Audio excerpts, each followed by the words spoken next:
வேதத்தை எடுத்துக்கொள்ள 1 கொரிந்தியர் 3வது அதிகாரம், 1 கொரிந்தியர் 3வது அதிகாரம் அதனுடைய 23வது வசனத்தை வாசிக்க கேட்கலாம். நீங்கள் கிறிஸ்துவினுடையவர்கள், கிறிஸ்து தேவனுடையவர். நீங்கள் கிறிஸ்துவினுடையவர்கள்.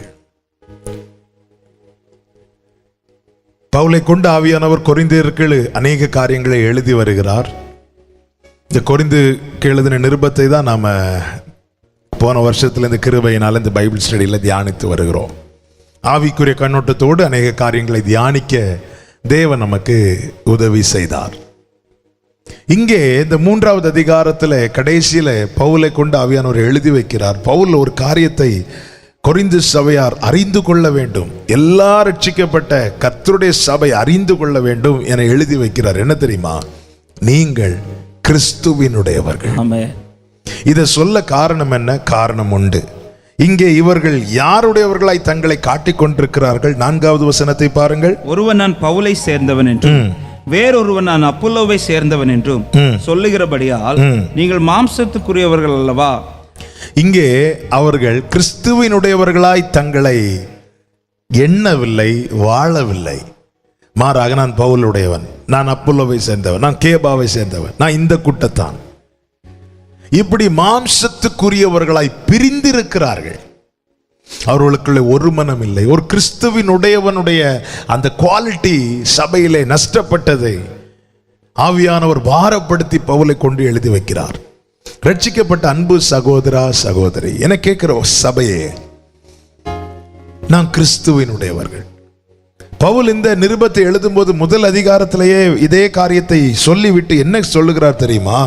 1வது அதிகாரம் 12வது வசனம் 13வது வசனம். உங்களில் சிலர் நான் பவுலை சேர்ந்தவன் என்றும் நான் அப்போலோவை சேர்ந்தவன் என்றும் நான் கேபாவை சேர்ந்தவன் என்றும் நான் கிறிஸ்துவை சேர்ந்தவன் என்றும் சொல்லுகிறபடியால் நான் இப்படி சொல்லுகிறேன், கிறிஸ்து பிரிந்திருக்கிறாரா? பவுலா உங்களுக்காக சிலுவையில் அறையப்பட்டான். எவ்வளவு பாரத்தோடு கேட்கிறார். ரட்சிக்கப்பட்டவங்க நான் இவனை சேர்ந்தவன், நான் இன்னாரை சேர்ந்தவன் என்று சொல்லுவது பரலோகத்துக்கு வேதனையா இருக்கிறது. ஆமென். நான் இவன் பட்சம், நான் இவன் பட்சம், நான் இன்னாரை சார்ந்தவன், நான் இவர்களை சார்ந்தவன், இப்படி அன்னையிலிருந்தே இந்த பிரச்சனை இருந்துட்டு இருக்கு. பவுல் சொல்றாரு, பவுல் அவங்களுக்காக சிலுவையில் அறையப்பட்டான்.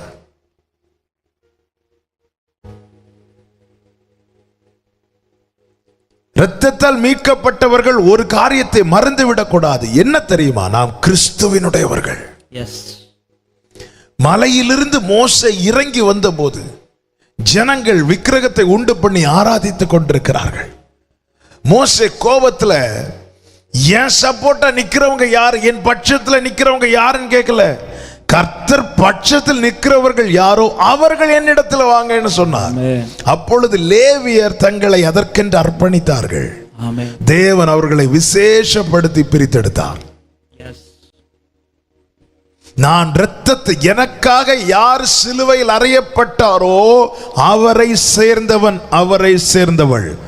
இந்த உணர்வோடு நிச்சயத்தோடு நாம் வாழ வேண்டும்.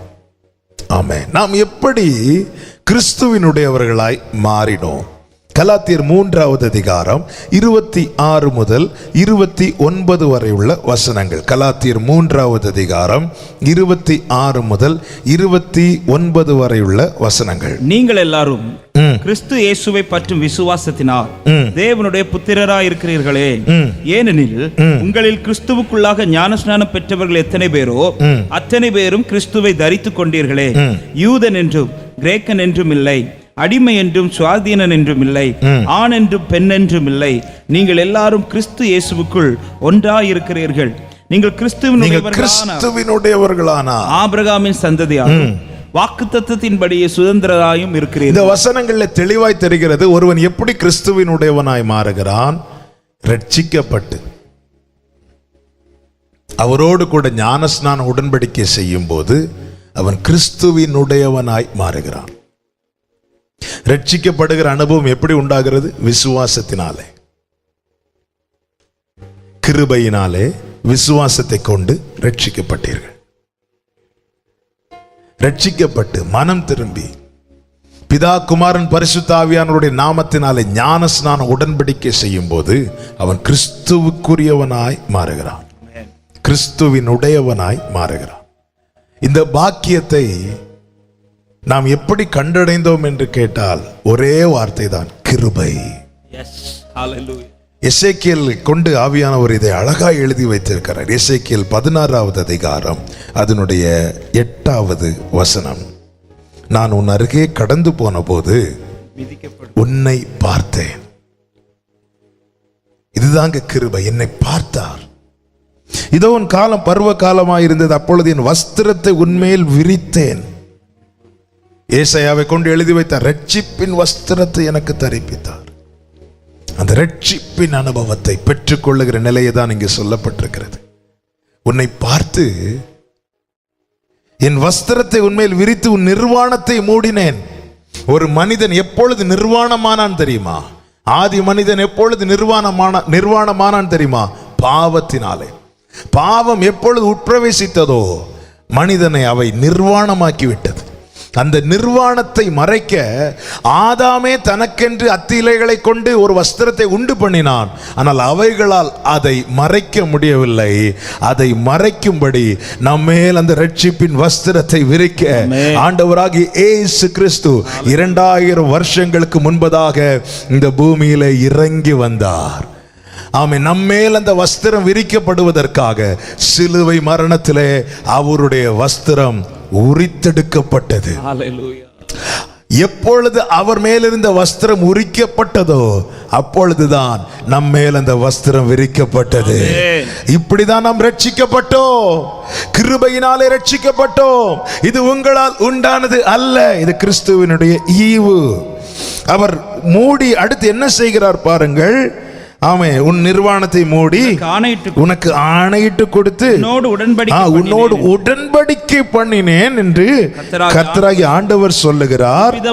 இவ்விதமாய் நீ என்னுடையவளானாய். எப்படி அவருடையவர்களாய் மாறினோம்? ரட்சிக்கப்பட்டு ஞான ஸ்நான உடன்படிக்கை செய்தது நிமித்தம் நாம் கிறிஸ்துவினுடையவர்களாய் மாறினோம். நாம் மாறினோம் என்று சொல்வதை விட அவரால் நாம் மாற்றப்பட்டோம். அப்ப கிறிஸ்துவினுடையவர்களை இப்ப மாறி இருக்கிறோம். பழையன ஒளிந்தன, எல்லாம் புதிதாயின. கிறிஸ்துவினுடையவன், கிறிஸ்துவினுடையவனாய் மாற்றப்பட்டிருக்கிறோம். இனி கிறிஸ்துவினுடையவனாய் காணப்படுகிறவனிடத்தில் அவனுடைய தரம் என்ன, அவனுடைய குவாலிட்டி என்ன? நான் ரட்சிக்கப்பட்டுட்டு நான் ஞானஸ்நானம் எடுத்துட்டேன். இனி என்னில் என்ன வெளிப்பட வேண்டும் கேட்டா, நான் கிறிஸ்துவுக்குரியவன் என்கிற அந்த நிலை தான் வெளிப்பட வேண்டும். அப்போ கிறிஸ்துவினுடையவனுடைய தரம் என்ன, குவாலிட்டி என்ன? கலாத்தியர் 5வது அதிகாரம் அதனுடைய 24வது வசனம். கிறிஸ்துவின் உடையவர்கள் தங்கள் மாம்சத்தையும் அதன் ஆசை இச்சைகளையும் சிலுவையில் அறைந்திருக்கிறார்கள்.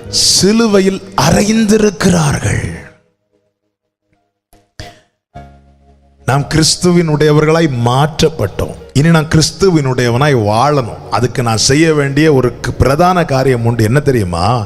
என்னுடைய மாம்சத்தையும் என் ஆசை இச்சைகளையும் சிலுவையிலே அறைந்திருக்கிறார்கள் என்று அங்கே சொல்லப்பட்டிருக்கிறது. அதன் அர்த்தம் என்ன? அது நாம தான் செய்யணும். அது நாம தான் செய்யணும்.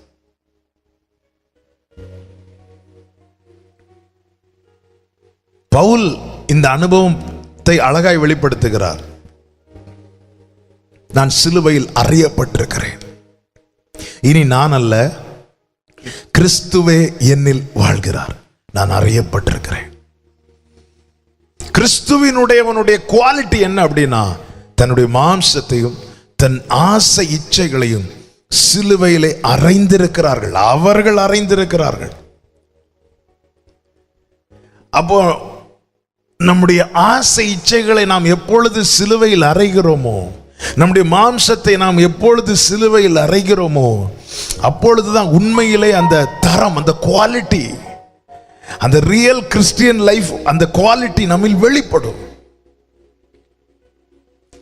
என்ன சிலுவையில் அறைவது என்பது என்ன? நாம் எடுக்கிற தீர்மானங்கள். ஆமென். இந்த நாளில் அதை தான் உங்கள் மத்தியிலே பரிசுத்த ஆவியானவர் தந்த கிருபையின்படி உங்களோடு கூட பேச விரும்புகிறேன். நாம் எடுக்கிற தீர்மானங்கள் 7 தீர்மானங்கள். நான் ஏற்கனவே சொன்னேன் பவுலை குறித்து. பெஸ்ட் எக்ஸாம்பிள் அப்போஸ்தலனாகிய பவுல். 2 வசனங்களை வாசிக்க கேட்கலாம். கலாத்தியர் 6:14. கலாத்தியர் 6:14. நானோ நம்முடைய கர்த்தராகிய இயேசு கிறிஸ்துவின் சிலுவையை குறித்தே அல்லாமல் வேறொன்றையும் குறித்து மேன்மை பாராட்டாதிருப்பனாக. அவரால் உலகம் எனக்கு சிலுவையில் அறையுண்டு இருக்கிறது, நானும் உலகத்திற்கு சிலுவையில் அறையுண்டு இருக்கிறேன். இனி கலாத்தியர் 2:20.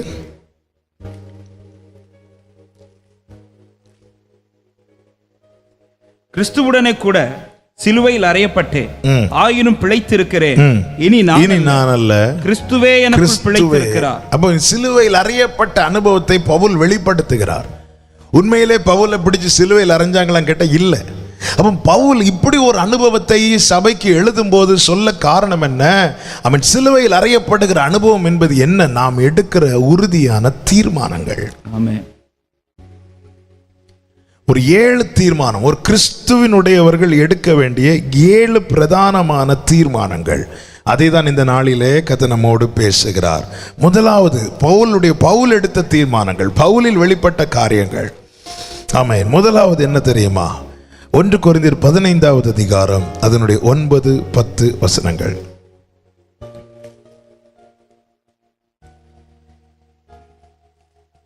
நான் அப்போஸ்தலர் எல்லாரிலும் சிறியவனாயிருக்கிறேன். நான் சிறியவனாயிருக்கிறேன். தேவனுடைய சபையை துன்பப்படுத்தினதினாலே நான் அப்போஸ்தலன் என்று பெயர் பெறுவதற்கு பாத்திரன் அல்ல. ஆகிலும் நான் இருக்கிறது தேவ கிருபையினாலே இருக்கிறேன். அவர் எனக்கு அருளிய கிருபை விருதாவா இருக்கவில்லை. அவர்கள் எல்லாரிலும் நான் அதிகமாய் பிரயாசப்பட்டேன். ஆகிலும் நான் அல்ல, என்னுடனே இருக்கிற தேவ கிருபையே அப்படி செய்து. கிறிஸ்துவினுடையவன் எடுக்க வேண்டிய முதல் தீர்மானம் என்ன தெரியுமா? நான் அல்ல. ஆமென். நான் அல்ல. ஒருவன் என்னை பின்பற்றி வர விரும்பினால் அவன் தன்னைத்தானே வெறுத்து தன் சிலுவையை எடுத்துக்கொண்டு வர கடவன். தன்னைத்தானே வெறுத்து தன் சிலுவையை எடுத்துக்கொண்டு வர கடவன். நான் என்கிற வார்த்தைக்கு இங்கிலீஷ்ல ஐய வெட்டி பாருங்க, சிலுவை தெரியும். நான் கிறிஸ்துவுடனே கூட சிலுவையில் அறையப்பட்டிருக்கிறேன்.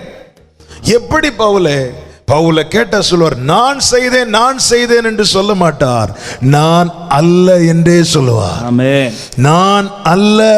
ஹல்லேலூயா. நான் அல்ல. ஹல்லேலூயா. நான் என்னும் சுயம் நம்மில் வெளிப்படும் மட்டும் கிறிஸ்து நம்மில் வெளிப்பட முடியாது. ஆமென். பார்வோன் ஒரு சொப்பனத்தை பார்க்கிறான். சொப்பனத்துக்கு இப்போ அர்த்தம் வேணும். சொப்பனத்தை சொல்லுகிறான், யாருமே அர்த்தம் சொல்லல. பார்வோனுக்கு ஒரு புறம் வேதனை, இன்னொரு புறம் கோபம். அப்போதான் அந்த பானபாத்திரக்காரனுக்கு ஞாபகம் வருது. என்ன ஞாபகம் வருது? 2 வருஷத்துக்கு முன்னாடி அவன் கண்ட சொப்பனத்தை யோசேப்பு சொல்லி அதன் அர்த்தத்தை சொல்லி அதே போல நடந்தது ஞாபகம் வருது. அவன் சொல்லுகிறான், யோசேப்பு என்கிற ஒருவன் இருக்கிறான், ஒரு எபிரேயன். அவன் சொப்பனத்தை சொல்லி சொப்பனத்துக்கு அர்த்தத்தை சொல்லுவான். சொல்லும் போது யோசேப்பை வரவழைக்கிறாங்க. பார்வோனுக்கு முன்பாக நிற்கிறான். ஒரு சிறையில் இருந்தவன் ராஜாவுக்கு முன்னாடி வந்து நிறுத்தப்படுகிறான். நீ சொப்பனத்துக்கு அர்த்தம் சொல்லுகிறவன் தானேன்னு கேட்ட போது யோசேப்பு சொன்ன வார்த்தை, நான் அல்ல. ஆமென். எப்பொழுது நான் அல்ல என்று சொன்னானோ, வேதத்தில் நீங்க கீழே படிச்சீங்கன்னா தெரியும். ஆதியாகமம் 41:38 பார்வோன் என்ன சொல்லுவான் தெரியுமா? தேவனுடைய ஆவியை பெற்றவன். நான் அதை எப்படி சொல்ல விரும்புகிறேன்? யோசேப்பு பார்வோனுக்கு முன்பதாக நான் அல்ல என்று சொன்னபோது அவனுக்குள்ளிருந்த ஆவியானவர் வெளிப்பட ஆரம்பித்தார். ஆமென். நான் கிறிஸ்துவின் உடையவன் என்பதை பிறர் எப்படி அறிந்து கொள்வார்கள் எனில், கிறிஸ்துவை நான் வெளிப்படுத்துவதன் மூலமாய். நான் என்னும் சுயத்தை நான் தூக்கி பிடிப்பேனானால் என்னால் கிறிஸ்துவை வெளிப்படுத்த முடியாது. ஒரு கிறிஸ்துவினுடையவன் எடுக்க வேண்டிய முதல் தீர்மானம் என்ன தெரியுமா? நான் அல்ல. ஹல்லேலூயா. நான் அல்ல. இந்த தீர்மானத்தை எடுக்க வைக்கிறதுக்குன்னே பவுல் வாழ்க்கையில தேவன் ஒரு முள்ள அனுமதித்தார். அதை தான் 2 கொரிந்தியர் 12 சொல்வார், நான் என்னை உயர்த்தாதபடிக்கு ஒரு முள் எனக்கு கொடுக்கப்பட்டிருக்கிறது. அந்த முள் என்னங்க? வலியை உண்டாக்கும், வேதனை உண்டாக்கும். இந்த சுயத்தை வெறுக்கிறதுங்கிறது சாதாரண விஷயம் கிடையாது. அது வலிக்க தான் செய்யும்.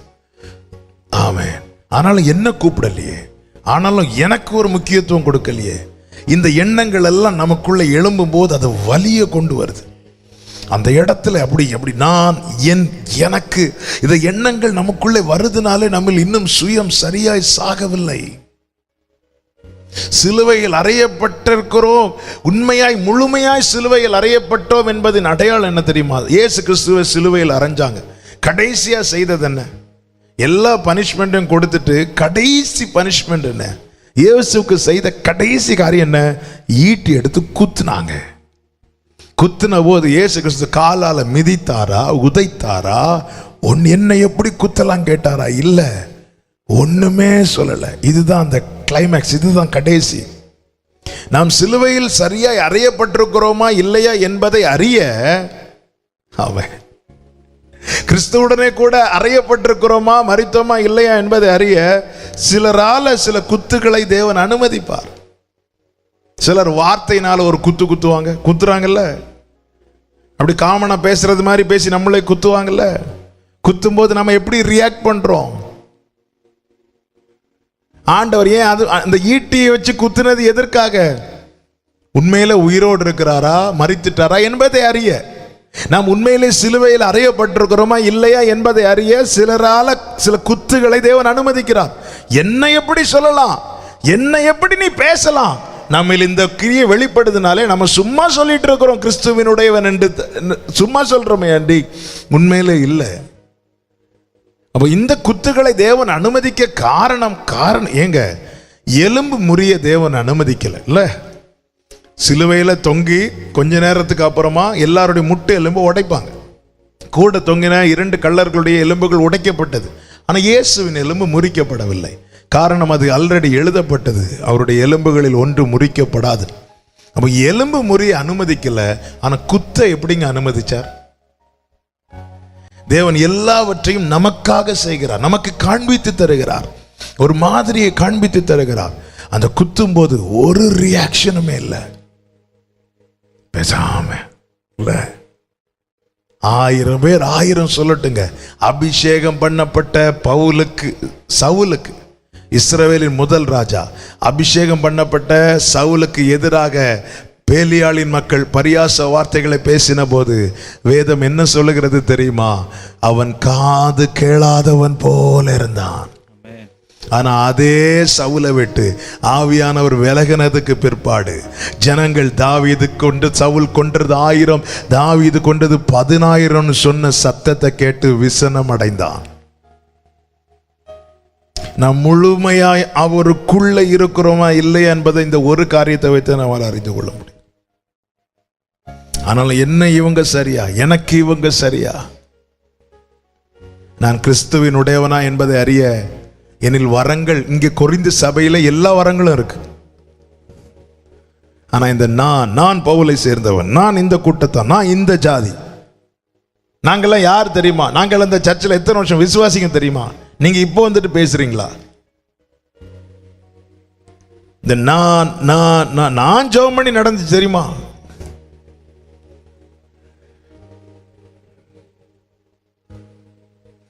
நான் கிறிஸ்துவினுடையவா இல்லையா என்பதை அறிய இந்த ஒரு காரியம் தாராளம் போதுமானது.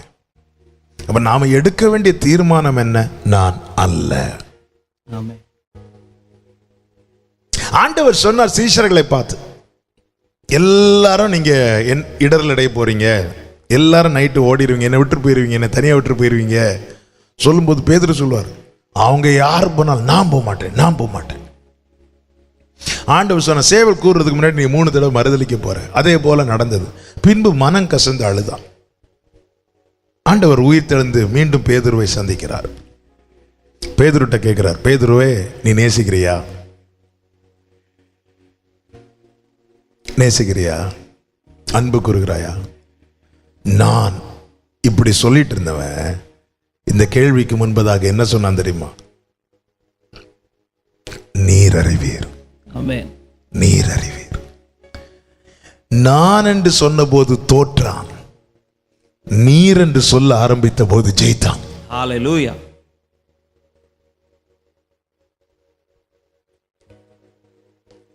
ஆலோசனை சங்கத்துக்கு முன்னாடி கொண்டு போய் நிறுத்துறாங்க. ஏன்? கடைசியில சிலுவை தண்டனையே கொடுக்கறாங்க. அப்பொழுது நின்று ஜெயிக்கிறான்.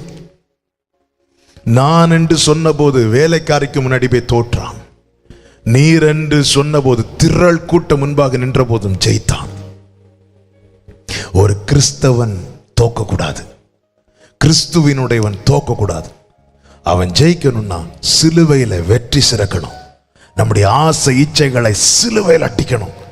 சிலுவை நம்ம எடுக்க வேண்டிய முதல் தீர்மானம் என்ன தெரியுமா? நான் அல்ல, நான் அல்ல. நம்ம எடுக்க வேண்டிய இரண்டாவது தீர்மானம் என்ன? 1 கொரிந்தியர் 6வது அதிகாரம் 12வது வசனம். 1 கொரிந்தியர் 6:12. எல்லாவற்றையும் அனுபவிக்க எனக்கு அதிகாரம் உண்டு. ஆகிலும் எல்லாம் தகுதியா இராது. எல்லாவற்றையும் அனுபவிக்க எனக்கு அதிகாரம் உண்டு. ஆகிலும் நான் ஒன்றிற்கும் அடிமைப்பட மாட்டேன். கிறிஸ்துவினுடையவன் எடுக்க வேண்டிய இரண்டாவது தீர்மானம், நான் ஒன்றுக்கும் அடிமைப்பட மாட்டேன். எல்லாவற்றையும் அனுபவிக்க எனக்கு அதிகாரம் இருந்தும் நான் ஒன்றுக்கும் அடிமைப்பட மாட்டேன். தேசத்தில் அநேக சட்டங்கள் கூட சில காரியங்களை செய்வதற்கு அனுமதிக்கலாம்.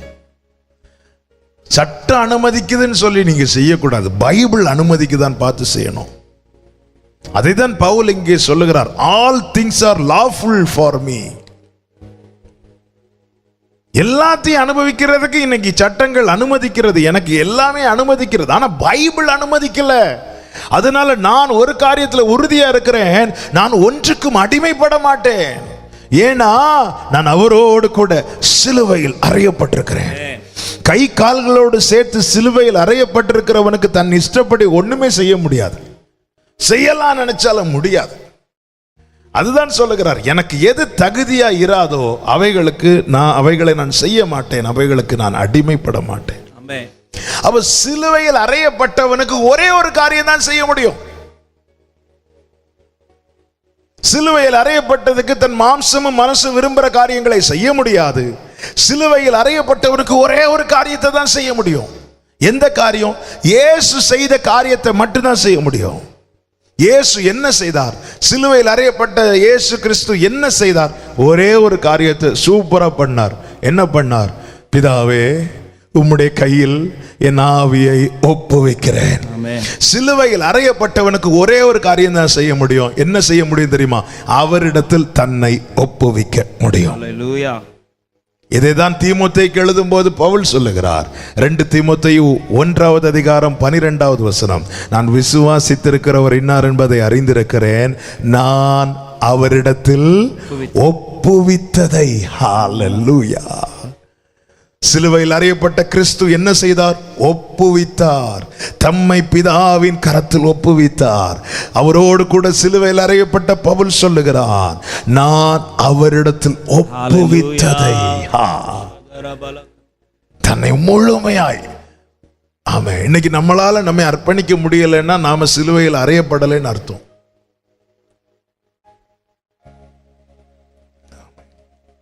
அடிமைப்பட மாட்டோம்.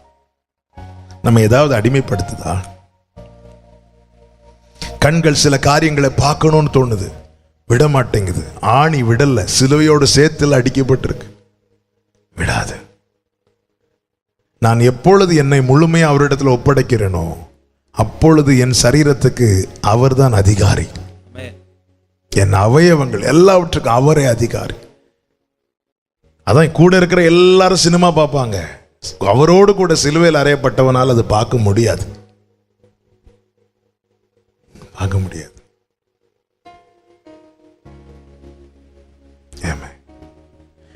சினிமா பார்க்கறது பாவமா பாவம் இல்லை? என்ன நிறைய பேருடைய கேள்வி இது. ஏங்க, ஒரு பாஸ்டர் வீட்டுக்கு வந்தாலே டிவி ஆஃப் பண்ண தெரியுதுல்ல, அவரோடு கூட சிலுவையில் அறையப்பட்டேன்னு சொல்லிட்டு அவர் கூட இந்த சினிமா பார்க்க முடியுமா?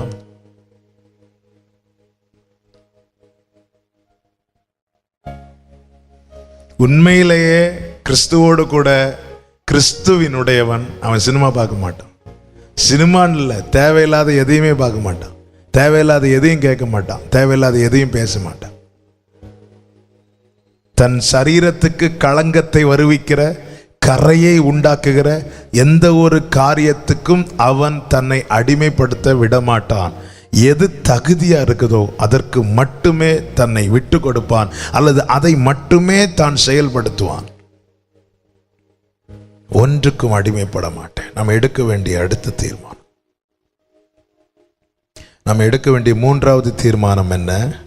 1 கொரிந்தியர் 9வது அதிகாரம் 26-27 வசனங்கள். ஆதலால் நான் நிச்சயமில்லாதவனாக ஓடேன், ஆகாயத்தை அடிக்கிறவனாக சிலம்பம் பண்ணேன், மற்றவர்களுக்கு பிரசங்கம் பண்ணுகிற நான் தானே ஆகாதவனாய் போகாதபடிக்கு என் சரீரத்தை ஒடுக்கி கீழ்ப்படுத்துகிறேன். சிலுவையில் அவரோடு கூட அறையப்பட்டவன், கிறிஸ்துவினுடையவன் எடுக்க வேண்டிய மூன்றாவது தீர்மானம் என்ன? நிச்சயமில்லாதவனாய் நான் ஓடேன். நிச்சயமில்லாதவனாய் நான் ஓட மாட்டேன். நிச்சயமில்லாதவனாய் ஓடுகிறவன் ஆகாதவனாய் போய் விடுவான். நான் கஷ்டப்பட்டு ஓடி ஓடி ஓடி இல்லை, அதாவது 1 வருஷம் கஷ்டப்பட்டு படித்து எக்ஸாம் ஹாலில் வரும்போது நீ எக்ஸாம் எழுத தகுதி இல்லைன்னு சொல்லிட்டு வெளியே விட்டா எவ்வளோ வேதனையாக இருக்கும். ஆகாதவனாய் மாறிவிடுவான். நிச்சயம் உள்ளவனாய் ஓடுகிறவன் இச்சையடக்கத்தோடு ஓடுவான். இச்சையடக்கம். இந்த ஒலிம்பிக் கேம் இன்னும் கொஞ்ச நாளில் வரப்போகுது. அதில் நிறைய கேமில் எப்படின்னா அது வெயிட் அடிப்படையில் பிரிப்பாங்க. இப்போ பாக்ஸிங் ஆகட்டும், இப்படிப்பட்ட காரியங்கள் கேம்ஸ்லலாம் 55 kg அந்த கேட்டகரி. அப்போது அந்த கேட்டகரியில் செலக்ட் ஆகி போகிறாங்க. இப்போ இந்தியாவிலேருந்து போகிறாங்க, 55 கிலோ பிரிவில் ஃபைட் பண்ணுறதுக்கு போகிறாங்க, அந்த பாக்ஸிங் போகிறாங்க. இவங்க அந்த மேட்ச் நடக்கிறது வரைக்கும் ஒரு காரியத்தை ரொம்ப மெயின்டைன் பண்ணணும். என்ன காரியம் தெரியுமா? வெயிட்டை. போகிறவங்களுக்கு ஃபுட்டு ஃப்ரீ, என்ன வேணாலும் சாப்பிடலாம், காசு கொடுக்க தேவையில்லை, நல்ல தங்க வைப்பாங்க, நல்ல சாப்பாடு இருக்கும், எல்லாம் ஃப்ரீன்னு சொல்லிட்டு எல்லாத்தையும் எடுத்து இவங்க சாப்பிட மாட்டாங்க. என்னதான் இங்கேருந்து செக் பண்ணிட்டு போனாலும் அங்கே கேமுக்கு முன்னாடி ஒரு வாட்டி கூட அவங்க வெயிட்டை வந்து செக் பண்ணுவாங்க. கரெக்டாக இருக்கணும். 55 kgனா அந்த கேட்டகரினா 55 kg இருக்கணும். அங்கே போய் நல்லா சாப்பிட்டு 2 நாள் ஃப்ரீயாக எல்லாம் கிடைக்குதுன்னு சொல்லி நல்லா சாப்பிட்டு செக் பண்ணி பார்த்து 57 58 இருந்தால் ரிஜெக்டட். அப்போ இவ்வளவு நாள் பிரயாசப்பட்டது பிரயோஜனம் இல்லாமல் போயிடும். இதை தான் பவுல் சொல்லுகிறார், நான் என்னை ஒடுக்கி கீழ்ப்படுத்துகிறேன். நிச்சயத்தோடு ஓடுகிறவன் இச்சையடக்கத்தோடு ஓடுவான். கண் விரும்பினதை பார்த்து, காது விரும்பினதை கேட்டு, வாய் விரும்பினதை பேசி, கைகள் விரும்பினதை செய்து, கால்கள் விரும்பின பாதையிலே ஓடிக்கொண்டு இருக்கிறவன் முடிவிலே ஆகாதவனாய் மாறிவிடுவான். கிறிஸ்துவினுடையவன் எடுக்க வேண்டிய பிரதான தீர்மானத்தில் ஒன்று என்ன? நான் நிச்சயம் இல்லாதவனாய் ஓடேன். ஒரு அழிவுள்ள கிரீடத்தை பெறுகிறவர்களை இத்தனை இச்சையடக்கத்தோடு செயல்படுவார்களானால் அழிவில்லாத வாடாத கிரீடத்தை தேவன் நமக்கு வைத்திருக்கிறார். அதைதான் பவுல் சொல்லுகிறார். இங்கே நிச்சயம் இல்லாதவனாய் ஓடேன் சொல்லிவிட்டு தன்னுடைய ஓட்டத்தின் முடிவிலே சொல்லுகிறார், நான் ஓட்டத்தை முடித்தேன். ஆமென். இது நிமித்தம் நீதியின் கிரீடம் எனக்கு வைக்கப்பட்டிருக்கிறது. அந்த நிச்சயத்தோடு ஓடணும். நமக்காக பரலோகத்தில் இந்த பொக்கிஷம் வைக்கப்பட்டிருக்கிறதுங்க. 1 பேதுரு 1வது அதிகாரம் 4-5 வசனங்களிலே அதை பேதுருவை கொண்டு பரிசுத்த ஆவியானவர் தெளிவாய் எழுதி வைத்திருக்கிறார். 1 பேதுரு 1வது அதிகாரத்தின் 4-5 வசனங்கள். அவர் இயேசு கிறிஸ்து மரித்தோரிலிருந்து எழுந்ததினாலே அழியாததும் மாசற்றதும் வாடாததும் ஆகிய சுதந்திரத்துக்கு ஏதுவாக ஜீவனுள்ள நம்பிக்கை உண்டாகும்படி தமது மிகுந்த இரக்கத்தின்படியே நம்மை மறுபடியும் ஜெனிப்பித்தார்.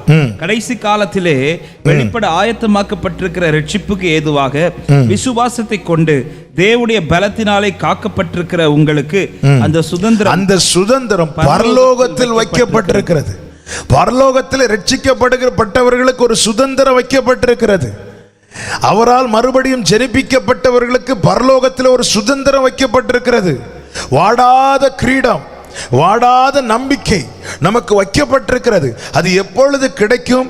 கடைசி நாளிலே வெளிப்படுகிற ரட்சிப்புக்கு யார் பாத்திரவான்களா இருக்கிறார்களோ அவர்கள் அதை சுதந்தரிப்பார்கள். அப்போ அது மட்டும் நாம் நமக்கு நியமித்த ஓட்டத்திலே பொறுமையோடு ஓட வேண்டும். வலதுபுறம் இடதுபுறம் சாயக்கூடாது. பாவமான யாவையும், நம்மை சுற்றி நெருங்கி நிற்கிற பாவத்தையும், பாரமான யாவையும், நம்மை சுற்றி நெருங்கி நிற்கிற பாவத்தையும் தள்ளிவிட்டு அதை தள்ளிவிடணும். பாவத்தை ஒரு நாள் அள்ளாதே, அதை தள்ளிவிடு. பாவத்துக்கு ஒரு நாளும் தோழனாகாதே, பாவத்தை எதிரியாகவே பாரு. 139வது சங்கீதத்தில் தாவீது சொல்லுகிறான், உம்மை பகைக்கிறவர்களை நான் பகையாமலும் உமக்கு விரோதமாக எழும்புகிறவர்களை நான் அருவருக்காமலும் இருப்பேனோ, முழு பகையாய் அவர்களை பகைக்கிறேன் என்று இயேசுவின் நாமத்தில் சொல்லுகிறேன். தேவனுக்கு விரோதமாய் நம்மை கொண்டு செல்லுகிற எல்லா பாவத்தை, தேவன் பாவிகளை நேசிக்கிறார். ஒருபோதும் அவர் பாவத்தை நேசிக்கவில்லை. அவரால் பாவத்தை நேசிக்க முடியாது. தேவன் கடைசி வரை வெறுக்கிற பாவத்தை நாமளும் வெறுத்து பழகணும். தேவனுக்கு எது பிடிக்குமோ அதுதான் நமக்கு பிடிக்கணும். தேவன் எதை ரொம்ப நேசிக்கிறாரோ அதை தான் நாமளும் ரொம்ப நேசிக்கணும். தேவன் எதை அதிகமாய் விரும்புகிறாரோ அதை தான் நாம் அதிகமாய் விரும்பணும். தேவன் எதை அருவருக்கிறாரோ அதை நாமும் அருவருக்கணும். தேவன் எதை வெறுக்கிறாரோ அதை நாம வெறுக்கணும். தேவன் எதை விட்டு முகத்தை திருப்புறாரோ நாமும் அதை விட்டு முகத்தை திருப்பணும். ஆமென். இப்படி செய்கிறவனே நிச்சயத்தோடு ஓடுகிறவன். ஆமென். நிச்சயமில்லாதவனாய் நான் ஓடேன். நாலாவது எடுக்க வேண்டிய தீர்மானம் என்ன? கலாத்தியர் 2வது அதிகாரம் அதனுடைய 19வது வசனம். தேவனுக்கென்று பிழைக்கும்படி நான் நியாயப்பிரமாணத்தினாலே நியாயப்பிரமாணத்திற்கு மரித்தேனே, கிறிஸ்துவுடனே கூட சிலுவையில் அறைய. 18வது வசனத்தை வாசிங்க. நான் இடித்து போட்டவைகளையே நான் மறுபடியும் கட்டினால் பிரமாணத்தை மீறுகிறவன் என்று காணப்படுவேன். கிறிஸ்துவினுடையவன் எடுக்க வேண்டிய அடுத்த தீர்மானம் என்ன தெரியுமா? பிரமாணத்தை மீற மாட்டேன். பிரமாணத்தை மீற மாட்டேன். நான் இடித்து போட்டவைகளை, நான் வேண்டாம் என்று விட்டவைகளை நான் மறுபடியும் கட்ட ஆரம்பிச்சிட்டேன்னா நான் பிரமாணத்தை மீறுகிறவன் என்று காணப்படுவேன். கிறிஸ்துவினுடையவன் எடுக்க வேண்டிய அடுத்த தீர்மானம், இந்த வேதத்தை நான் மீற மாட்டேன். கடந்த நாள் செய்தியில கூட ஆவியானவர் அதை அதிகமாய் பேசினார். நம்முடைய விருப்பத்துக்கு ஏற்றார் போல பேசுறாங்களான்னு கேட்க கூடாது. தேவ சமூகத்தில் வந்து உட்காந்து நம்முடைய விருப்பங்கள் எதுவா இருந்தாலும் சத்தியத்தை அறியணும். சத்தியம் உங்களை விடுதலையாக்கும். சத்தியத்தை நாம் அறியும் போது இது தேவன் வெறுக்கிறார் என்கிற உணர்வு வந்து அந்த விருப்பத்திலிருந்து நமக்கு ஒரு விடுதலை கொடுக்கும்.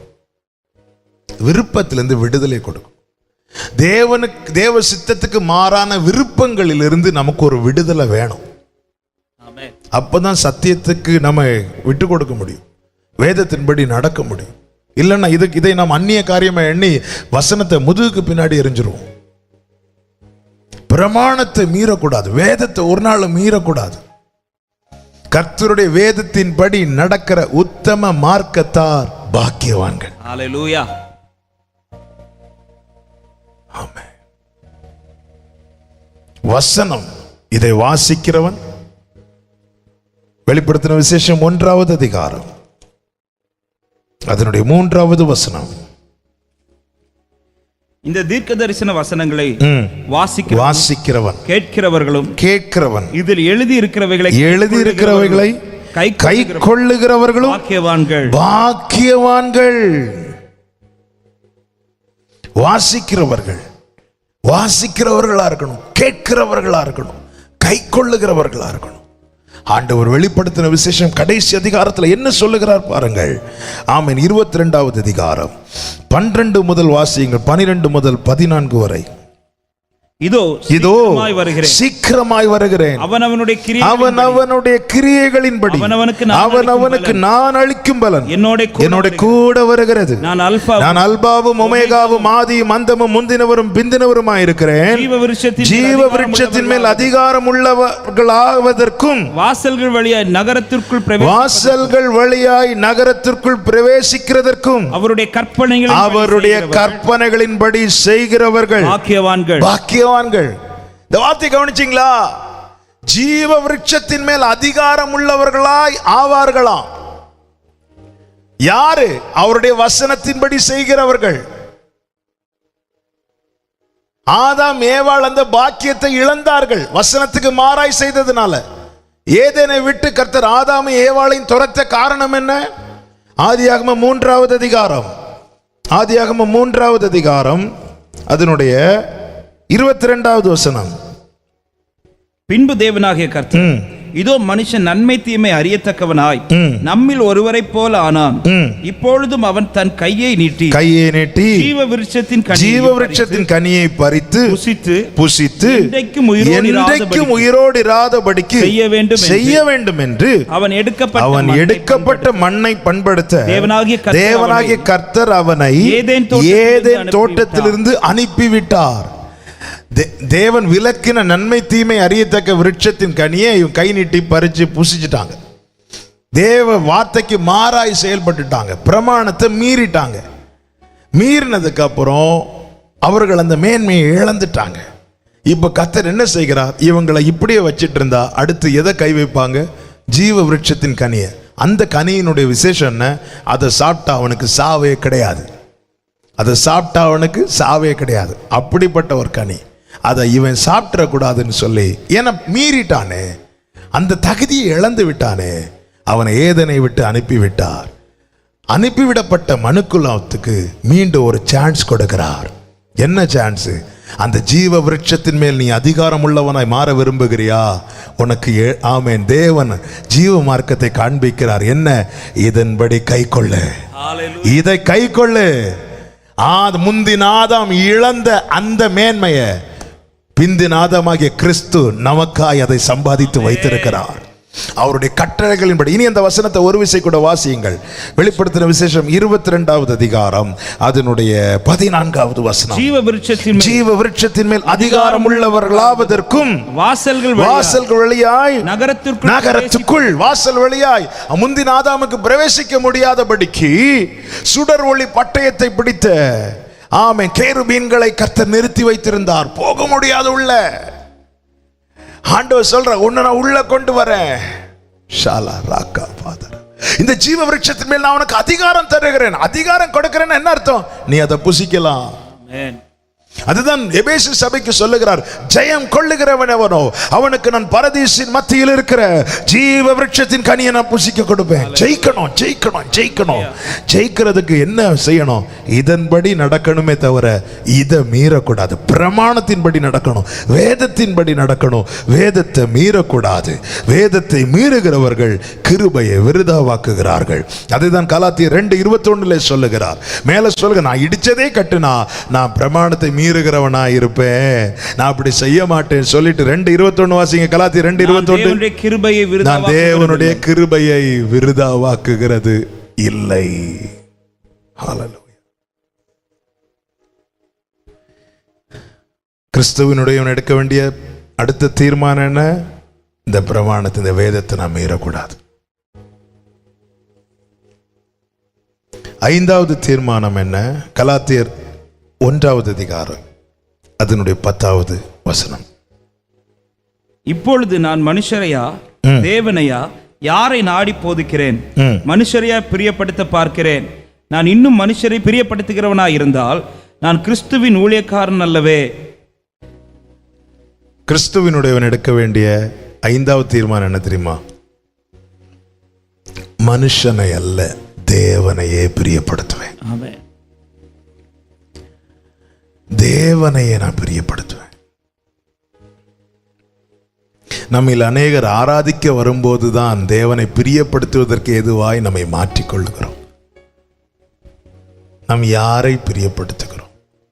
பவுல் இந்த வார்த்தையை சொல்லும் போது பாருங்கள், நான் யாரை நாடுகிறேன், யாரை பிரியப்படுத்துகிறேன்.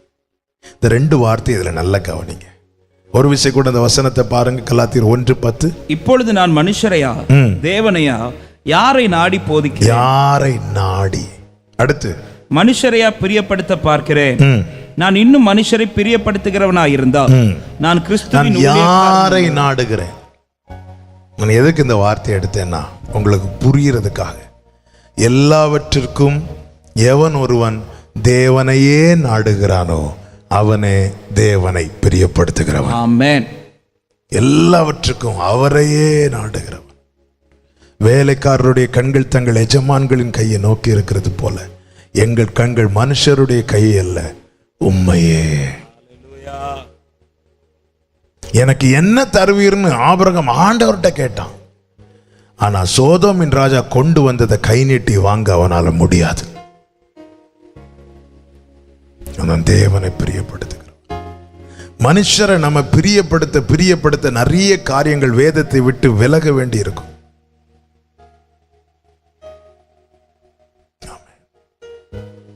ஏன் அன்னைக்கு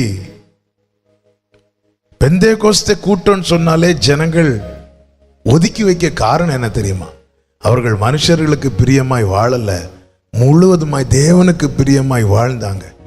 தங்கள் வாழ்க்கை முறை ரொம்ப எளிதாக்கி சண்டைக்கு போக மாட்டாங்க, கேஸ் வழக்குக்கு போக மாட்டாங்க. வேஷத்துல கிரியைகளை எல்லாவற்றையும் கிறிஸ்துவை வெளிப்படுத்த வேண்டும் என்கிற ஒரே போக்கஸ்ல வாழ்ந்தாங்க. பரியாசம் பண்ணாங்க, அல்லேலூயா கூட்டம்னு சொல்லி பரியாசம் பண்ணாங்க, கிண்டல் பண்ணாங்க, சொந்தங்கள்ல ஒதுக்கி வச்சாங்க. ஒரு நல்லது கெட்டதுக்கு அவங்கள கூப்பிட மாட்டாங்க. இத்தனை நிந்தைகள், இத்தனை அவமானங்களை சகித்து சகித்து சகித்து ஆமென். அன்னைக்கு அந்த பரிசுத்தவான்கள் அப்படி நின்றதுனாலதான் இன்னைக்கு இந்த அனுபவம் தேசம் எங்கும் வளர்ந்து பரவி இருக்கிறது. அன்னைக்கு கொஞ்சமா இருந்தது. ஏன்னா அன்னைக்கு அவங்க தேவனை மட்டும்தான் பிரியப்படுத்தினாங்க. கேஸ் வழக்குன்னு போக மாட்டாங்க, ஜாதி பார்த்து காரியத்தை நடப்பிக்க மாட்டாங்க, திருமணத்துல டௌரிங்கிற பேச்சே இருக்காது. கர்த்தரை முன்னிறுத்தி எந்த காரியத்தையும் செய்தாங்க தேவனை பிரியப்படுத்த. இன்னைக்கு நாட்கள் போய்விட்டது, இன்னைக்கு எல்லாமே மாறிவிட்டது. இன்னைக்கு எல்லாரையும் ப்ளீஸ் பண்ணணும், அவங்கள ப்ளீஸ் பண்ணணும், இவங்களை பிரியப்படுத்தணும், அவங்கள செய்யணும், இவங்கள பார்க்கணும். எத்தனை பேரங்க பிரியப்படுத்தி வாழ்ந்துட்டு இருக்கிறோம். நான் மனுஷன் நல்ல கவனி, மனுஷனை பிரியப்படுத்த நினைக்கிறவங்களால தேவனை பிரியப்படுத்த முடியாது. ஹல்லேலூயா. எல்லாரையும் பிரியப்படுத்த நினைக்கிறவங்க ஒருத்தரையும் பிரியப்படுத்த முடியாது. நாம் யாரை பிரியப்படுத்த நாடுகிறோம்? Hallelujah. Thank you Holy Spirit.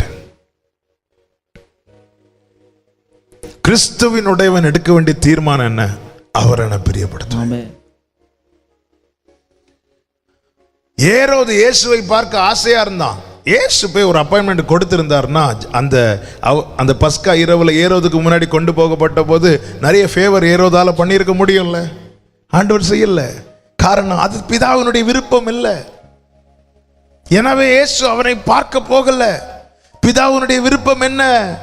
6000 பிசாசுகளால் அலைக்கழிக்கப்பட்ட வாலிபனை போய் இயேசு கிறிஸ்து பார்க்கணும். ஆமென். பிரயாசப்பட்டு பலனற்று கிடந்த பேதுருவை போய் இயேசு கிறிஸ்து பார்க்கணும். தேசம் எல்லாம் பாவி என்று சொல்லி ஒதுக்கின சகையை போய் இயேசு கிறிஸ்து பார்க்கணும். இயேசு கிறிஸ்து சொல்லுகிறார், நான் என் பிதாவுக்கு பிரியமானவைகளை எப்பொழுதும் செய்கிறபடியா அவர் என்னை தனியே இருக்க விடுவதில்லை.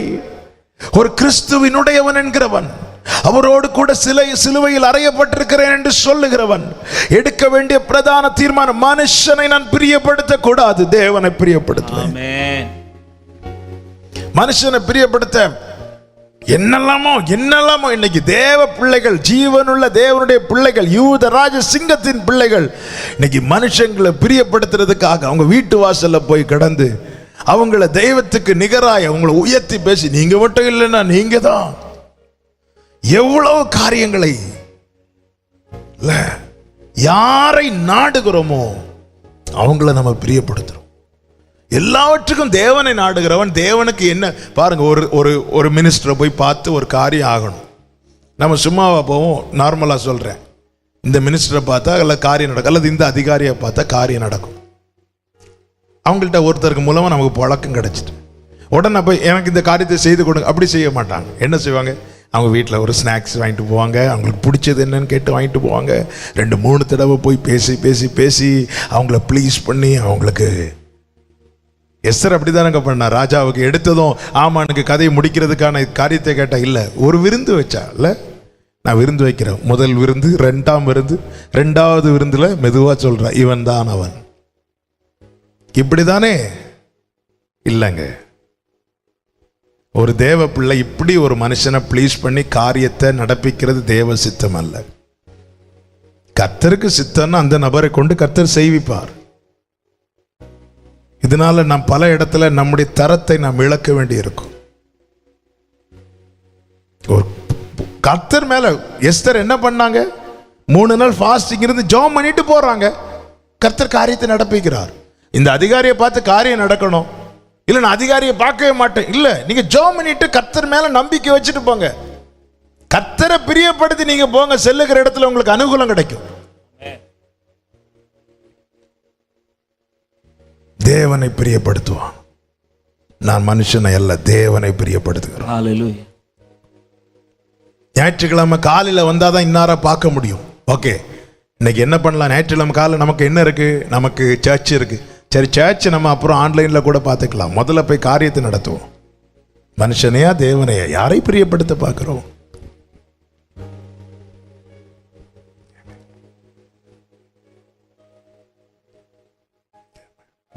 எப்போ போனாலும் காரில் ஒரு பைபிளை வச்சுட்டு போகிறதில்ல.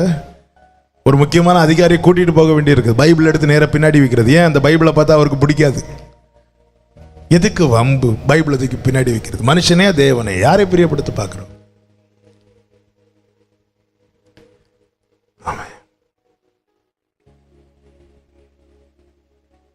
கிறிஸ்துவினுடையவன் அவரையே பிரியப்படுத்துவான். 6வது எடுக்க வேண்டிய 6வது தீர்மானம் என ரோமர் 1:16.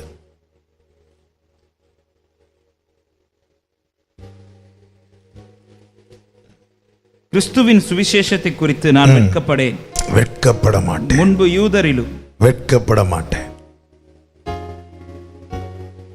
நாம் எடுக்க வேண்டிய அடுத்த தீர்மானம், நான் வெட்கப்பட மாட்டேன் கிறிஸ்துவின் சுவிசேஷத்தை குறித்து.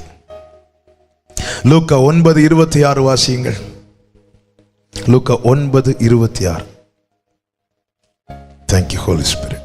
என்னை குறித்தும் என் வார்த்தைகளை குறித்தும் எவன் வெட்கப்படுகிறானோ அவனை குறித்து மனுஷகுமாரனும் தம்முடைய மகிமையோடும் பிதாவின் மகிமையோடும் பரிசுத்த தூதர்களின் மகிமையோடும் வரும்போது வெட்கப்படுவார். இயேசுவை குறித்து பேசுறதுக்கும் அவருடைய வார்த்தையை சொல்லுவதற்கும் வெட்கப்படக்கூடாதுங்க. சான்ஸ் கிடைக்கும் போது வசனத்தை வெளிப்படுத்துங்க. இன்னைக்கு நிறைய சான்சஸ் நமக்கு இருக்கு. மெயினா சோசியல் மீடியா இருக்குல்ல, வசனத்தை ஷேர் பண்றோம். அந்த வாட்ஸ்அப் ஸ்டேட்டஸ்னு ஒன்று இருக்கு, அதில் வசனத்தை வைக்கிறதுக்கு எத்தனை பேர் சந்தோஷமா வசனத்தை வைக்கிறோம்? அது வைக்கிறது வெட்கம் இல்லை, வேற என்னெல்லாமோ வைக்கிறோம், வேற எதையெல்லாமோ வைக்கிறோம். ஆண்டவர் சொல்றார், என்னை குறித்து என் வார்த்தைகளை குறித்து எவன் வெட்கப்படுகிறானோ அவனை குறித்து மனுஷகுமாரன் வரும்போது வெட்கப்படுவார். அவனை பிள்ளைன்னு சொல்றதுக்கு அவர் வெட்கப்படுவார். சீக்கிரம் வரப்போறாருங்க. அவரு எல்லாத்தையும் நோட் பண்றார். நாம் இந்த வசனத்துக்கு எவ்வளவு பிரையாரிட்டி கொடுக்கிறோம். இந்த வசனத்தை வெளிப்படுத்துறதுல, கிறிஸ்துவை வெளிப்படுத்துறதுல, கிறிஸ்துவை வெளிப்படுத்துறதுல நம்ம கூட இருக்கிறவங்க பார்க்கட்டும். சரி, டைரக்டா தான் உங்களுக்கு சொல்ல முடியல, உங்க கையிலே இருக்குது வாட்ஸ்அப், ஃபேஸ்புக்னு நிறைய இருக்குது. அதுல ஏன் கர்த்தருடைய வார்த்தையை உங்களால ஷேர் பண்ண முடியல, உங்களால வைக்க முடியல? நீங்க கிறிஸ்துவினுடையவன் என்பதை காட்டினா உங்களை பரியாசம் பண்ணுவாங்களா, கிண்டல் பண்ணுவாங்களா? இன்னைக்கு மனுஷனுக்கு முன்னாடி கிறிஸ்துவை நீ அறிவிக்க வெட்கப்படுகிறாயே, நாளைக்கு அவர் வரும்போது உன்னை தெரியாதுன்னு சொன்னா எவ்வளவு அசிங்கம் தெரியுமா? கிறிஸ்துவினுடையவன் வெட்கப்பட மாட்டான். ஆமென். நான் வெட்கப்படேன். ஆமென். நான் வெட்கப்படேன். நான் இன்னும் பேசுவேன். நான் வெட்கப்பட மாட்டேன். ஆமென். கிடைக்கிற சான்ஸை யூஸ் பண்ணுங்க. நீ கிறிஸ்துவுக்குரியவன் என்பதை காட்டு. உன் ப்ரொஃபைல பார்க்கிறவங்க, உன் ஸ்டேட்டஸை பார்க்கிறவங்க அறியட்டும், இவன் கிறிஸ்தவன்பா, இவன் கிறிஸ்துவுக்குரியவன்பா. எங்க எப்படியெல்லாம் காட்ட முடியுமோ அப்படியெல்லாம் காட்டும். அதுக்கு தான் கிருபை தந்திருக்கிறார். ஆமென். வெட்கப்பட மாட்டேன். உங்க கூட ரொம்ப பழகுறவங்கள்ட்ட பேசுங்க, என்னை ஆண்டவர் ரட்சித்தார்னு சொல்லுங்க. கேட்கிறவன் கேட்கட்டும். அதுதானே எசேக்கியேல்ட்ட ஆண்டவர் சொன்னார், நான் உன் வாயை திறக்கும் போது உன்னோடு பேசுவேன், நீ சொல்லு. கேட்கிறவன் கேட்கட்டும், கேட்காதவன் கேட்காமலே போகட்டும். அதை பத்தி நீ ஒரி பண்ணாத, நீ பேச வேண்டியதை பேசு. பவுல் சொல்றார், நான் வெட்கப்படேன். வெட்கப்படுகிறவன் கிறிஸ்துவை மறுதலிக்கிறான். நீயும் அவரோடு இருந்தவர்களில் ஒருவன் தானே என்று பேதுருவை பார்த்து கேட்டபோது பேதுரு நோன்னு சொல்லி இயேசுவை மறுதலித்தான். நாம வெட்கப்படுறோம்ல சில காரியங்களை. இன்னைக்கு சர்ச்சில் பைபிளை கையில் எடுத்துட்டு வர்றதே நிறைய பேருக்கு வெட்கம்.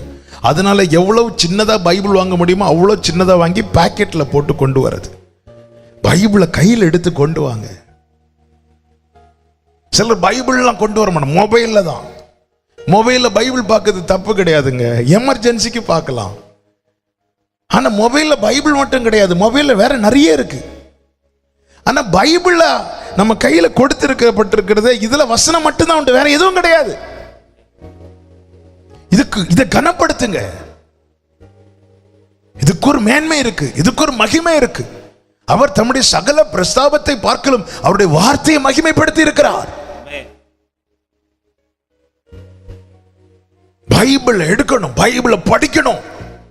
காலையில் எழும்பி மொபைல்ல மட்டும் வசனத்தை பார்க்கிற யாராவது பேஸ்புக்ல யாராவது வாட்ஸ்அப்ல ஸ்டேட்டஸ்ல வச்சிருப்பாங்க, அந்த வசனத்தை மட்டும் பார்த்துட்டு காலத்தை ஓட்டுற எத்தனை விசுவாசிங்க இருக்கிறீங்க? பைபிள் எடுத்து டெய்லி காலையில பைபிள் படிக்காம இப்படி வாட்ஸ்அப்ல இதுல வரக்கூடிய 4 வசனங்களை பார்த்துட்டு 4 வசனம் படிச்சேன்னு ஓடுற எத்தனை பேர் இருக்கிறீங்க? நீங்க பண்ற செயல் நாளை அவர் வெளிப்படும் போது உங்களுக்கு வெட்கம் உண்டாக காணப்படும். கர்த்தருடைய வேதம் உன் கையில் கொடுக்கப்பட்ட பிறகும், நான் என் தகப்பனார் அவங்களுக்கு அந்த தன்னுடைய அந்த அவங்க அந்த மரிக்கிறதுக்கு 1 வருஷத்துக்கு முன்னாடி நினைக்கிறேன், அவங்க கண்ணில் ஒரு ப்ராப்ளம். அவ கொஞ்ச நாள் அவங்களுக்கு பைபிள் படிக்க முடியல. எங்க அப்பா எப்பவுமே பைபிள் படிப்பாங்க, பைபிள் எத்தனை வாட்டி படிச்சிருப்பாங்கன்னு எனக்கு தெரியாது. அவ்வளோ அவ்வளோ படிப்பாங்க, விரும்பி படிப்பாங்க, முத்தமிட்டு படிப்பாங்க, முத்தமிட்டு படிப்பாங்க. அதை பார்த்து தான் நாங்கள் பைபிள் எடுத்ததும் கிஸ் பண்ணணும்னு படித்தோம். சின்ன வயசுல அதை பார்த்து பார்த்து பழகினால பைபிள் எடுத்தாலே ஆட்டோமேட்டிக் எங்க வாய்ப்பக்கத்தில் அந்த பைபிள் போயிடும். அது இப்போ எங்க பிள்ளைங்களும் அதை ஃபாலோ பண்ண ஆரம்பிச்சிட்டாங்க. அப்போ அந்த ஒரு கொஞ்சம் குறிப்பிட்ட நாட்கள் அப்பாவில் பைபிள் பார்க்க முடியல, படிக்க முடியல. என் நல்ல ஞாபகம் இருக்கு, என்னுடைய மனைவி என் தகப்பனார் கூப்பிட்டு எடுத்து பைபிள் எடுத்து வாசி. நான் கேட்குறேன், ஏங்க அவங்களுக்கு வசனம் தெரியாதா? நிறைய வசனம், எல்லா வசனம் எங்க அப்பாட்ட எந்த வசனம் எங்க இருக்குன்னு கேட்டா ரெஃபரன்ஸே வேண்டாம், சொல்லுவாங்க இந்த வசனம் இங்க இருக்கு, இந்த பேஜ்ல இருக்கு பாரு அப்படிமாங்க. அவ்வளோ கரைத்து குடித்து இருக்கிறார்கள். அப்ப கொஞ்ச நாள் அவங்களுக்கு கண்ணு ப்ராப்ளம், படிக்க முடியல. விட வேண்டியதானே, இத்தனை வருஷம் பைபிள் படிச்சாச்சே, விட வேண்டியதானே, விடல. அவங்க அப்போ என் மனைவி கூட்டி நீ பைபிள் படி, இந்த அதிகாரம் எடுத்து படி, நான் கேட்கிறேன். கேட்டாங்க. இதுதாங்க அந்த வேதத்தை நேசிக்கிற அனுபவம். இதை குறித்து வெட்கப்படக்கூடாது. பைபிள் நல்லா படிங்க, பேசுங்க. வசனத்தை என்னை குறித்தும் என் வார்த்தைகளை குறித்தும் எவன் வெட்கப்படுகிறானோ ஆண்டவர் இப்போ விட்டுருவாரு, இப்போ கண்டுக்க மாட்டார், இப்போ வேண்டிய கிருபைகள் எல்லாம் தருவார். ஆனா நாளைக்கு அவர் தூதரோடு வருவார் பாருங்க, மகிமை பொருந்தினவராய் வருவார் பாருங்க, அன்னைக்கு வெட்கப்படுவார். என் வசனத்தை சொல்றதுக்கு என்ன சொல்றதுக்கு கொஞ்சம் வெட்கப்பட்டல, அந்த இடத்துல அவர் வெட்கப்படுவார். எப்படி வெட்கப்படுவார்? நாம் அவருடையவன் என்பதை காண்பிக்க நாம் வெட்கப்படுவோமானால் நம்மை அவருடையவர்கள் என்று சொல்ல அவரும் வெட்கப்படுவார். இதுதான் வேதம் சொல்லுகிறது. எனவே கிறிஸ்துவினுடையவன் எடுக்க வேண்டிய அடுத்த தீர்மானம் என்ன? வெட்கப்படக்கூடாது. எங்க அவரை பிரதிபலிக்க, அவரை வெளிப்படுத்த, அவருடைய வார்த்தையை வெளிப்படுத்த சான்ஸ் கிடைக்குதோ அந்த சான்ஸை சரியா பயன்படுத்துங்க. நாளை கிறிஸ்து வெளிப்படும் போது உங்களை அவருடையவர்கள் என்று சொல்ல அவர் வெட்கப்பட மாட்டார். ஹல்லேலூயா. ஆமென். ஆமென். ஹல்லேலூயா. கிறிஸ்துவினுடையவன் எடுக்க வேண்டிய 7வது தீர்மானம் என்ன? 2 தீமோத்தேயு 4வது அதிகாரம் அதனுடைய 6வது வசனம். ஏனென்றால் நான் இப்பொழுது பானபலியாக வார்க்கப்பட்டு போகிறேன். நான் தேகத்தை விட்டு பிரியும் காலம் வந்தது. அடுத்த வசனம். நல்ல போராட்டத்தை போராடினேன், ஓட்டத்தை முடித்தேன், விசுவாசத்தை காத்து கொண்டேன். கடைசி வர அவர் மேல் இருக்கிற அந்த விசுவாசத்தை காத்து கொண்டு அவருக்காகவே வாழ்ந்து மரிப்பது. கடைசி வரை கிறிஸ்துவுக்காக, கடைசி வரை. இன்னைக்கு அநேகர் ஆவியிலே ஆரம்பம் பண்ணின அநேகர் மாம்சத்திலே போட்டாங்க. ரட்சிக்கப்பட்ட ஆரம்பத்தில் அப்படி இருந்தவர்கள் அநேகர் அப்படியே மங்கி போய் அவர்களுடைய ஆவிக்குரிய அனுபவம் மழுங்கி போய் மாம்ச காரியங்களுக்கே தங்களை விற்று போட்டவர்கள் உண்டு. இங்கே பவுல் சொல்லுகிறார், நான் ஜீவ பான பலியாக வார்க்கப்பட்டு போகிறேன். நான் என் வாழ்க்கையை அவருக்காகவே ஊற்றுகிறேன். என்கிட்ட அந்த கடைசி மூச்சு இருக்கு மட்டும் அவர் எனக்குள்ளே உருவாக்கின அந்த விசுவாசத்தை நான் காத்துக்கொண்டு அவருடையவனாய் அவருக்குரியவனாய் இந்த ஓட்டத்தை நான் முடிப்பேன். ஹல்லேலூயா. கடைசி வரை கிறிஸ்துவுக்காக. இதுல மாறவே கூடாது. கிறிஸ்துவினுடையவர்கள் இந்த தீர்மானங்களை எடுக்கணும். அப்படி எடுத்து யார் வாழ்றாங்களோ அவர்களை கிறிஸ்துவினுடையவர்கள். அவைகளை செயல்படுத்ததான் தேவன் கிருபைகளை தருகிறார். நாம் கிறிஸ்துவினுடையவர்கள். கண்களை மூடி ஜெபிக்கலாமா? எங்கள் நல்ல தகப்பனை, இரக்கமுள்ள பிதாவே, உம்முடையவர்களாய் எங்களை நீர் கிருபையாய் மாற்றி இருக்கிறீர். நாங்கள் உம்முடையவர்களாய் காணப்பட வாழ எங்களுக்கு உணர்வுள்ள இருதயத்தை தந்து பவுலை போல நாங்களும் இந்த காரியங்களில் இந்த தீர்மானங்களில் உறுதியாயிருந்து கடைசி வரை உமக்குரியவர்களாகவே வாழ கர்த்தர் எங்களுக்கு உதவி செய்யும். எல்லா மகிமை கனம் உமக்கே செலுத்துகிறோம். இரட்சகர் இயேசு கிறிஸ்துவின் நாமத்தில் பிதாவே.